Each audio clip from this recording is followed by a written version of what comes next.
Welcome to the Leaders Playlist. Today we're talking to Gatik Chaujer. He is the co-founder of Transform Me. He's a leadership facilitator, a coach, and a very passionate storyteller. Today's leadership skill that we're discussing is networking. We hope you enjoy.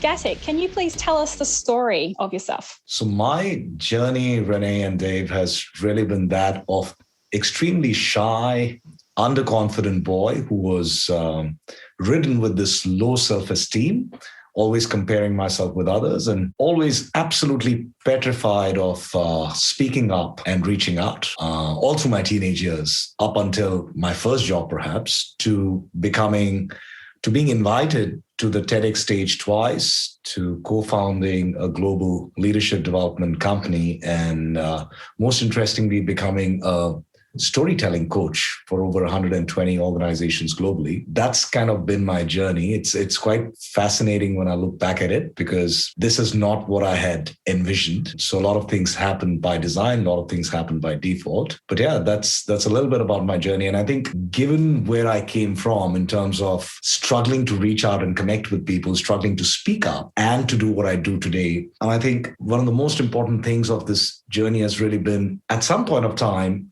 and I think this was in my first job or my second job, at some point of time, I realized that there are some people who are born with it and there's some people who are not. You know what I'm saying? So I don't know about you, Renee, and you, Dave. I don't know whether either of you felt that you were born with it, the gift of the gab and the ability to just strike up a conversation with a stranger. I'm Irish. I've kicked the blarney stone. So, get me in the pub and, I'll waffle the ears off you. So, yeah, definitely born with it. I think all Irish people are born with it. Wow. I'm an Irish person who cannot talk. Every day, no. And I don't think I've gotten much better than that over the years either. Yeah, it's funny you said that alcohol bit, because that's one of the jokes I crack in my workshop. I look at people and I say, all right, how many of you like drinking alcohol? And they raise their hands. And I say, how many of you enjoy telling stories after that? They raise their hand. And I say, what happens when there's no alcohol? How many of you enjoy telling stories? And there are very few hands that go up then. It's all right. You're so right. But the kind of stories that come up after alcohol are not the kind of stories that we're going to be talking about. But so I think that realization that there's some people who are born with it and some people who are not. And I realized fairly early on that I'm one of those people who's not born with it. But I really wanted to do something around that, because my early life has been heavily influenced by my father and how I saw him as somebody who would just reach out to anybody and strike up a conversation. And I always looked up to him. So I wanted to do that. And when I first became a trainer about 20 years back, I somewhere decided that, okay, if I'm not born with it, let me kind of deep dive into the science behind it and understand, what is it that helps you reach out? How is it that you can connect? How is it that you can tell stories and form deeper connections with people? And that's really what I've done. And 10 years back, the outcome of doing all of this 10 years back was me launching this course called The Art of Storytelling, which is really about, reaching out and connecting with people, using storytelling as a medium. I love what I do now. I can't imagine doing anything else. And the more people I coach and train, whether they are born with it or whether they've had a journey similar to mine, being shy and unsure of reaching out, having trained and coached thousands of people, I now know and I'm convinced that the process, the science, always works. Thanks. So what does networking mean to you? That's the kind of topic of today's conversation. Networking. When that word, what comes to mind? What's foremost? Interesting you say that, Dave, because when let me step back and ask you another question that'll lead to this. When I say the word story to you, what comes to your mind when I say story? Okay, I'll go. For me, it's some way of being able to tell something about yourself, to communicate something. And being Irish, we have a saying, right? Never let the truth get in the way of a good story. But I think when you're a leader, you have to be a bit more authentic, right? You can't just make up stuff. You've got to tell a story that reflects, one, something of yourself, and also the true reality, right? Rather than create a false narrative. Yeah, that makes sense. And that's great, Dave. That's more from a business context. And maybe, Renee, if I can check in with you, when I just say the word story, what's the first thing that pops up in your head? Just story. Forget business, forget professional, forget leaders, just story. I think, the first thought that popped into my head was a book, reading the storybooks as a kid. And I guess that was my first, that'd be everybody's first understanding of what story is. Yeah. And you're right. And similar to that, when I ask you, and don't respond to that, but when I ask people, what's the first thing that comes to your mind when I say story? A lot of people would say what you said, Dave, and what you said, Renee. And in addition to that, people would say, when I listen to the word story, I think of adventure. I think of a hero. I think of a journey. I think of excitement, right? Similarly, when I say the word, okay, what do you get when I say the word politics? People's eyebrows would go up. I can see Renee doing that right now, yeah? And people are like, okay, what are you talking about? And if I'm doing this for an organization, I'd say, okay, what if I was to ask you, what's the situation of office politics in your company? People would start squirming in their seats. And I look at them and I say, did I say a bad word? The fact is, no. I just said politics or office politics, and politics by itself is not a negative term, right? We've studied political science. Politics is required for the effective running of an institution, organization, or even a country. But when I say politics, what people hear is hidden agendas. When I say politics, what people hear is corruption, and so on and so forth. Similarly, Dave, coming back to your question, network. Unfortunately, for some people, there's this negative association with the word network. Because when I'm coaching people, when I coach leaders, very often on this aspect of reaching out and networking and connecting, and I hear statements like, I don't want to be inauthentic. I'm like, whoa, hang on. I just said, why don't you network? I didn't even use the word inauthentic. What are you talking about? They said, yeah, that's what networking is about, isn't it? It's about showing up. It's about showing only the best side of you. And I said, no, that's not what networking is. Or for some people, the concept of networking is around, just connecting for the sake of business or selling a product. But to me, and what really networking is the ability to reach out and form deep connections with a wide range of people so that you're part of different communities that you can learn from, that you can share with, that you can get from, that you can give back to. It's so much wider than just exchanging business cards at an event. So to me, networking is really much, much, much deeper than that. You mentioned before that as a kid, you're quite shy, didn't like approaching strangers and striking up a conversation with them. How did you build your own networking skills? How did you get from that shy boy to who you are today? How much time do we have? Do we have like 7-8 hours? Because it's a long story. No, I'm just kidding. Talking about networking and reaching out, I always knew the importance of networking. And like I said, my dad played a huge role in that because my father was an officer with the Air Force and, very social, very jovial. He could strike up a conversation with anybody, had lots of friends, would connect with a lot of people. And in fact, he was famously in our family known as the person who used his weakness of forgetting people's names as a strength to connect with people. Let me give you an example of how he used to do that. So, there's this one story of his, which he's shared with so many people. I know it by heart now. My dad goes to this car mechanic, right? And he had an old beaten down car that he used to try and fix himself, right? So he takes this car to this mechanic. And before he goes there, he knows that it's going to run up a huge bill because there's some huge issues with the car. And he wants to be able to negotiate with this mechanic. And it's a new area. It's a new mechanic. So dad goes there and he looks at the mechanic and whatever that guy's name is. And he asks him, he said, hey, so where's Bill these days? And the mechanic would look at him and say, who are you talking about? Bill, that guy, that really, that bald guy who's really good with cars. And he gives me a coffee every time I come here and, he talks to me about his kids. Bill? The mechanic would look and say, I have no idea who you're talking about. There's nobody called Bill who works here. I said, oh, what's your name? He says, I'm John. I said, oh, okay. You know what? I'm getting confused. Maybe it's the other mechanic shop that I used to go to because I'm so stressed out about my car. I'm not thinking straight. I'm really stressed out. I'm hoping you'll be able to help me out with this trouble because I'm really stressed out about the amount of, the bill that's going to be coming my way. And just like that, there's a smile on John's face and says, don't worry. The experience you had with Bill, we'll try and recreate it here for you. Don't you worry about it. Tell me about your car.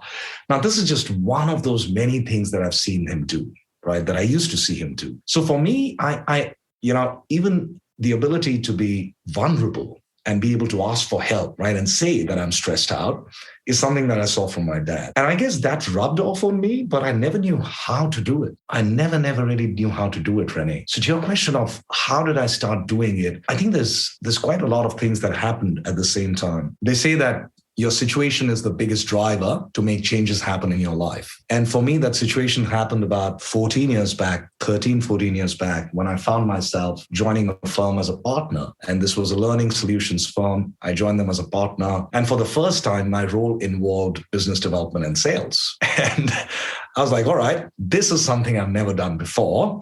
And this is something that I don't enjoy doing. So what are we going to do about it, buddy? So anyways, I guess I just started reaching out to people because the situation needed me to do it. And I wasn't doing much beyond just reaching out to people. And that worked, that helped. My focus on networking really came in when I started my own business about 10 years back. And that's when everything changed for me, because it was no longer a good to have, it was a need to have. Now, this was 10 years back. Today, I believe networking is a need to have for everybody, whether you're an entrepreneur or not.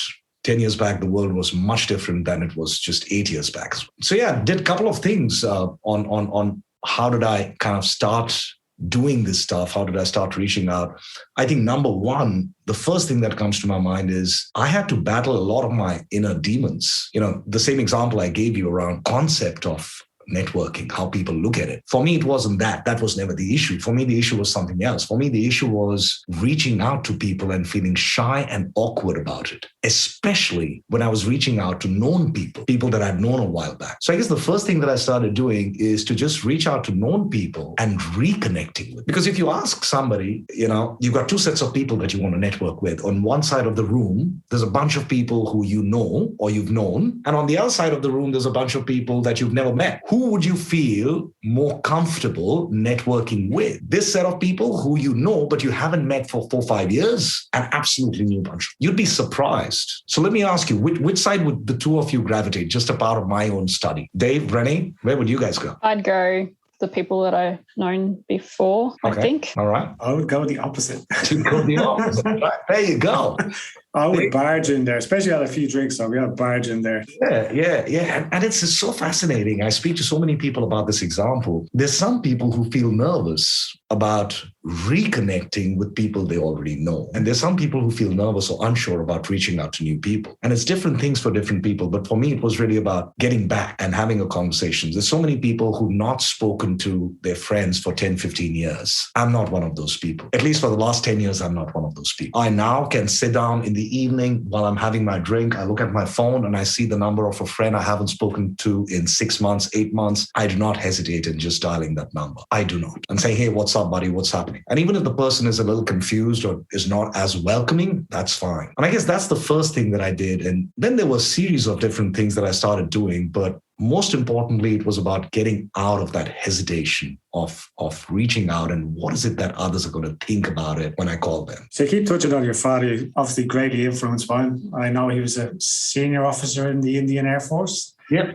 I did listen to a little bit of your podcast, your TED Talk. Okay. And it was interesting because you tell a story about two different scenarios, two quite strikingly different scenarios of a very formal dinner and a sitting down mechanic. Do you feel like that adaptability to be able to build a connection to different types of people helps with being a good networker or being a good leader? Yeah, and that's a great point, Dave. That's a beautiful point, and I'm so happy that you watched that talk. It's one of my favorite stories about my dad and about relationships in general. But I guess what it takes to be a good networker, more than adaptability and being able to connect with different people, is just a very clear sense of purpose about people. An authentic desire to want to connect. And I think that's what makes a good networker, a great networker, having an authentic desire to connect. Because if you don't, then you're really forcing yourself to do something that you don't want to.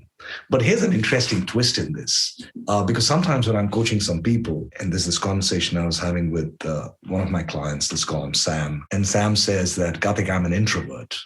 I don't like reaching out to people and talking to people. I said, fair enough. Absolutely fine. But do you connect with some people? He said, sure, yeah. What kind? And he started talking. I said, why do you connect with them? Why do you reach out to them? What are you seeking? The point I'm making is that it's important to identify your why. What's your purpose? What's your purpose in wanting to connect with people? The purpose isn't always to get something. The purpose could be to give some. And if you watch that TED Talk of my dad, that's where his purpose used to come from. It wasn't about what can I get out of this relationship? It was just about, I just want to serve. I just want to help. I just want to see how I can reach out. So I guess to be a good networker, an authentic leader, a good networker, it's really about having that deep desire to want to connect. And again, it's not about the numbers. It's not about connecting with it's not about how many phone numbers you have in your phone book. It's about how many people are going to be there for you when you need them. How many people are you going to be there for when they need you? That's what matters. What one piece of advice would you give a new leader? Helen Keller said it best when she said, alone, you can only go so far. Together is when you can really travel the distance.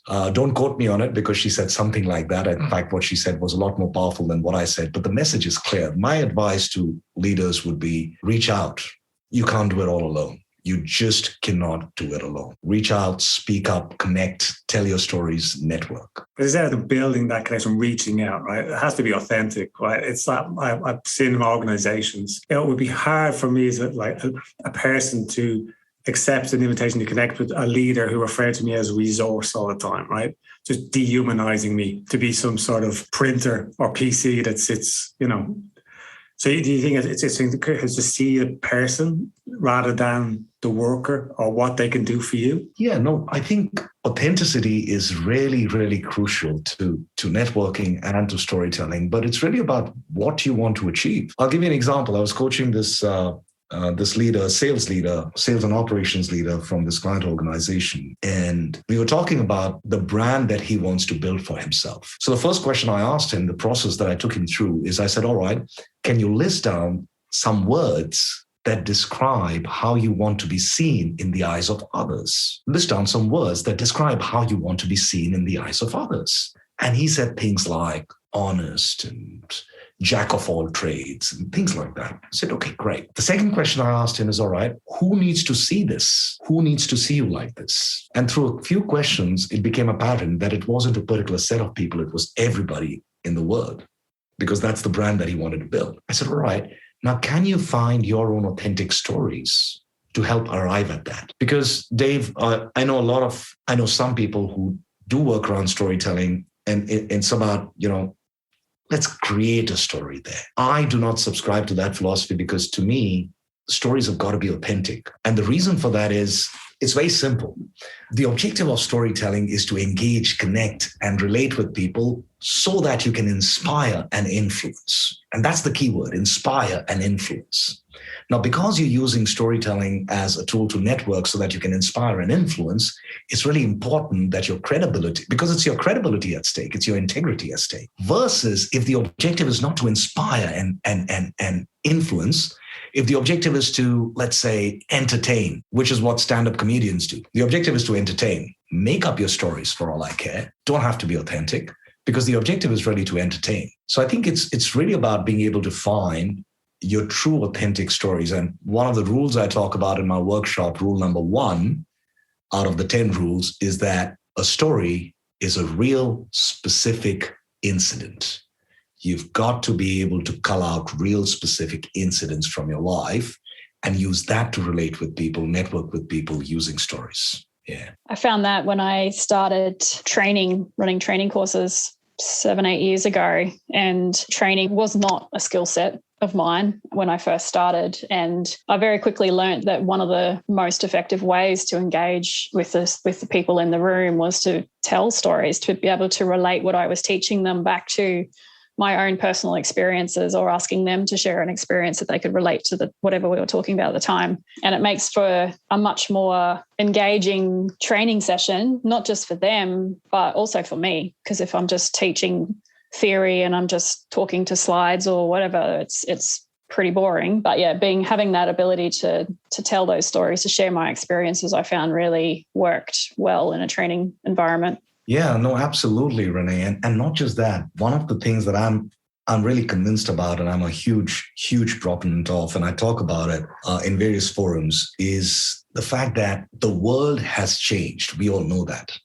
In the last 2 years, 3 years, the world has absolutely changed in every way we can imagine. And what that means is that the way we communicate, amongst other things, the way we communicate, the way we reach out, the way we connect needs to change. Now more than ever, more and more organizations, more and more people are talking about feeling lonely, feeling disconnected, feeling demotivated, feeling a lack of empathy. Where's that coming from? I'll tell you where that's coming from. That's coming from the fact that we've just become so transactional in the way we communicate. Every one of us. And that being transactional in the way we communicate never hit us pre-pandemic, because we were too busy chasing everything, doing everything, too busy with the noise, with the water cooler conversations. You take all of that away and we're like, oh my God, there's no one I can talk to. There's no connection. I jump into a Zoom call with a colleague and it's all right, did you send me that report? Okay, what's happening with this? What's happening with... We've just become so transactional. And storytelling, like Dave said a while back, really helps you humanize that conversation. And that, I think, is really, really crucial to the kind of world that we're living in today. So whether it's an entrepreneur wanting to sell his services, whether it's a leader wanting to connect with his team member, whether it's a team member who's joined a new organization, wanting to influence people, it's really about humanizing that conversation. I've got so many examples that I could share on how people have been able to actually do that and get real results. So you're absolutely right, Renee. It's crazy. It's a paradox, isn't it? We've never been more connected across the world. Right? I know what people are doing over in Ireland that, I haven't seen for years and years. But yet there's a rise in loneliness, depression, just a genuine connection seems to be lost, right? And it's hard. And Renee and myself, we've done facilitation, we've obviously done training. The Zoom call, you miss up on a lot of stuff. Just the banter you'd have in the office, the noise, that energy that you get when an office and a high-performing team can't be replicated across a Zoom call when you check in for some 50 minutes and when you turn off the call, then you're sat there for 7 or 8 hours staring at a blank screen, or even worse, you're trying to facilitate a conversation with a group of people and they haven't got their cameras on and you're just going, are they awake? Are they paying attention? It's like, so you miss that kind of feedback from people. And if you don't get it, it's a struggle, right? I think it actually affects your mental state as well, because you're going, is there any value to what I'm doing here? I've found the training courses that I've run online in the last 18 months, I liken them to the Dementors on Harry Potter. The Dementors are the dudes, those things that come and suck the life out of Harry. I feel like that when I run training courses, especially when the engagement, there's no cameras on it. It's really, it's so draining, so tiring running those courses when my feedback's been, oh, we love your enthusiasm. I'm like, I'm just trying to get myself through this training course. So yeah, it's so draining. Yeah, no, I hear you, Renee. And that's something that we did feel initially when we started getting onto this virtual mode. And, we've been challenged as well. And last year was just about figuring out how the hell do you work through this dynamic. But, one of the things that I've learned, and more than learned, one of the things that has gotten reinforced for me through this process is there's a much greater need today than ever to create a space of psychological safety for people to listen and contribute. What do I mean by that? When we're face to face with people, the pre-pandemic time, everybody's got 10,000 things going on in their lives. Everybody's optimistic about a lot of things. You're talking about promotions, you're talking about sales results, you're talking about offsites, you're talking about this, that, and the other. That's not what's taking up people's mind space now. People's mind space is going to, all right, am I still going to have my job 6 months down the line? What's going to happen to my company? Am I always going to be sitting at home? Will I ever be wearing pants to go to work? Right? And stuff like that, right?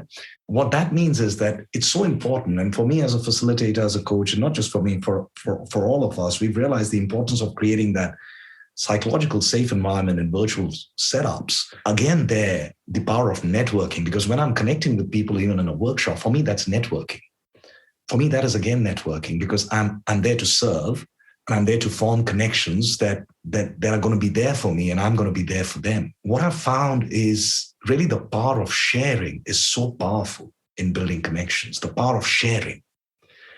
If you ever wonder why it's called give and take, not take and give, you got to be the first one to give. And even in storytelling and in networking, can you be the first person to be vulnerable and share your story? And I've noticed very often when you do that, it does encourage others to start sharing their stories. So in the course that I run on networking and storytelling, this is one of the 8 patterns, which is called bonfire stories. And what is bonfire stories? It's like a chain reaction. Think of the last time you were sitting around a bonfire with your mates and having a great time, right? Did you ever sit around a bonfire and tell ghost stories? You guys done that? Yep. Yeah. Renee's saying, nah, not ghost stories. No, that's my time to leave. Thank you. I don't do ghosts. Yeah, so either ghost stories or stories from life or just fun stuff. It's such a beautiful experience because it's a chain reaction. Haven't you seen it? There's one person who jumps in first, shares something interesting and intense, pauses for a second, and before you know it, another person has jumped in and says, hey, I've got a story like that to share. Or, hey, I want to talk about something that happened to me like that. Or, you know what happened to me? I was passing through a graveyard one day. It just sets off a chain reaction. That's the power of sharing in networking. I tell people that the more you are willing to go out there and share, the more people you can impact, the more people you can create that safe environment for them to start sharing as well. It's really, really powerful. I think that's some very good advice. How do you know when you're oversharing? Because I have, worked with a handful of people over the years who all they do is tell stories and they don't actually do anything else because they're always telling stories. So how do you know when you're telling too many stories? Great question. Feedback and not getting lost by telling too much. What do I mean by that? Let me backtrack. I'm sure you've seen a pendulum, Renee, right? A pendulum swings from the left to the right. Now, if I was to ask you, what is the most balanced position of the pendulum? What would you say, Renee? Neutral. Neutral, which means pretty much in the center. Mm-hmm. Not moving to the left or the right, absolutely balanced, right?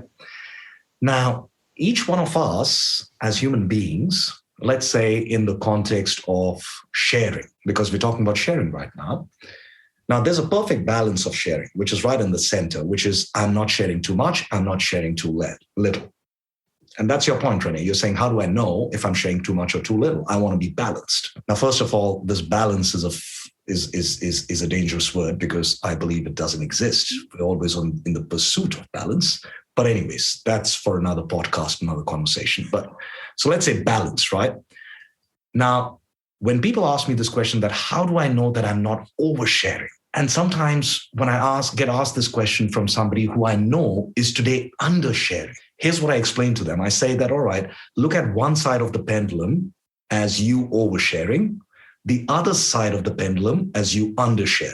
So this is where you're undersharing, this is where you're oversharing, and you want to find a balance. I say today, if you're here at one end of the spectrum, let's say you're undersharing, one end of the spectrum, and you're saying, Gatik, I want to come to the center. The question I'm going to ask you is, if the pendulum is here at one end of the spectrum, for it to come into the center, where must the pendulum swing? Where must it swing to? Gotta go the opposite direction. The exact opposite direction. The exact opposite extreme. So when people want to start doing that, they take small steps. And small steps is going to get them still here. And they're struggling to get the results and they don't see the value of sharing and they get disheartened and say it's not working. Or storytelling or networking. I say you've got to push yourself. That's what pushing yourself outside your comfort zone is really about. Because just changing a little bit is not outside your comfort zone. So how do you know if you're sharing too much? I'm saying don't worry about sharing too much. If you know you're somebody who shares less, start sharing more till you start getting corrected, till you start getting feedback. And that's the other thing. I love feedback because feedback helps me get back on track. But some of us don't want that feedback. And we say, you know what, I'd rather figure it out myself. But that doesn't really happen. So yeah, share more. That's my simple answer there, or opinion, if not an answer. As you know, our podcast is called The Leaders Playlist. So we ask each guest to name a song that they listen to trigger them, to get them in the mood or to ground them with whatever topic we're talking about. So for you, for networking, how do you get yourself in the mood for networking? What song do you listen to? For me, my go-to song is, actually there are two, but interestingly, they're both from the same soundtrack, from Rocky. And the first one is Eye of the Tiger, which really gets me up and going. So if I'm at an event and I find myself, sitting in a corner, not reaching out to people. All I need to do is plug in my earphones, listen to Eye of the Tiger, and just go get it done. And the second one is from the same movie. I don't know if you guys have heard it. There's No Easy Way Out. Yeah, I just love that one. Yeah, and there's no easy way out. Giving up would be a sin or something like that. That's how the lyrics go. And, when I'm feeling down and out, or when I'm feeling like, exhausted and I can't reach out to people, sometimes after a hard day's work, I'm still networking sometimes.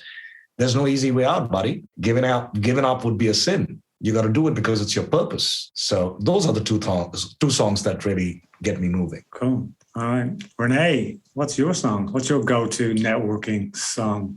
Oh, yeah. So I was thinking about this. I'm never comfortable networking, whether it's during the day, speaking to people at work or at an event. But I usually listen to something with a little bit of excitement, a little bit of tempo. So I came up with I'm So Excited by Pointer Sisters. And, as you always seems to be the norm for me, I have stories that go along with the songs that I come up with. I actually saw the Pointer Sisters live 2 years ago now, I guess it would be. And they're not the youngest band in the world, but oh my God, they were excellent. They were still, kicking their leg up and everything, and they're, 70 plus years old. They were excellent in concert. Dave, what's your song for networking? Yeah, I don't know if it's a networking song. It's more that kind of get me into the zone. And I think it's more like when I listen to Irish songs, so from Christy Moore or something like that. I don't know, you probably won't know who that is, but he's famous Irish songwriter. And it just gets me into that zone of just, connecting with people. Because it's about basically Irish songs. Our storytelling is a massive part of Irish culture. They have a competition every year. I believe it's in Kerry. It's called Scale Tour. It's where the person actually scale a story in Irish, and they basically have the person tell the best story. More to entertainment rather than being authentically, but it just shows it's really part of our culture. So it's like that. I want to listen to that and just get into when you hear a story about, the famine and all the stuff that happened in Ireland, and that's kind of things. It just gets you into that move going, I need to connect with someone, right? I don't know whether it's because I'm down and I need to cheer myself up or something like that, but it's like, there's a feeling of I got to connect with someone. And of course, being Irish, we have a massive worldwide presence. We're everywhere. So it's very hard to not bump into an Irish person. But I try and shy away from that a little bit. And that's another thing, to go and meet someone new, experience a different culture or a different view of the world. So that's it. I can't pick one song. It's just all those big storytellers from the Irish music industry. Okay, fast five question time. Question number 1. What is the book you're reading at the moment, Gatik? I'm reading 2. I'll tell you the first one that I'm reading because the second one I'm yet to start. The first one is High Performance Habits. So that's the one I'm reading. I'm about halfway through and loving it. It's gotten me started to change my morning rituals a bit. And that's connected to the second book that I'm reading, which is the 5 a.m. Club. So those are the 2. Yeah. What is your favorite smell? Yeah, it's a little different in Adelaide because it rains so much in winters. I don't get that much, but back home in India, the smell of the earth after the first rain, you know what I mean? The fragrance that you get of the mud after the first rain. That's I just love that. I just love that. As a kid, what was your favorite toy? If you can see behind me, all these action figures that I have, they have been a part of my life since I was a child. And the oldest one, and it's not the same one, of course, that one's broken, was an action figure of Batman. And I guess I just related to the 2 polarities of his personality so much. And there's so much in the character. There's so much depth in the character. I just love that. So as a child, I used to love Batman. I still do. But there are a few other contenders that are coming very close now. Yeah, Batman's one of my favorites as well. The only superhero without any superpowers, apart from being extremely rich. That's what I love about him. That's what I love about him. He's the only one who doesn't really have any superpowers except for being super wealthy. With fancy gadgets like all wealthy people have. That's true. What TV show are you binging at the moment? Money Heist. I'm a little late in joining that bandwagon of people who've seen the entire thing. But that's the one. I think I'm on season 3 or something. Yeah. Cool. So at the end of the world, what is the last thing you do? I would just want to hug my family and just tell them how much they're loved. That's what I would do. Nice. Very nice. Thank you, Gatik. It was very nice speaking to you. I love some of the stuff that you shared around networking and the stories, especially around your father and stuff. So thank you for your time. Thanks, Renee. Thanks so much, Dave. No, thank you. It's been a pleasure. I had a good time. Thanks for your time, guys.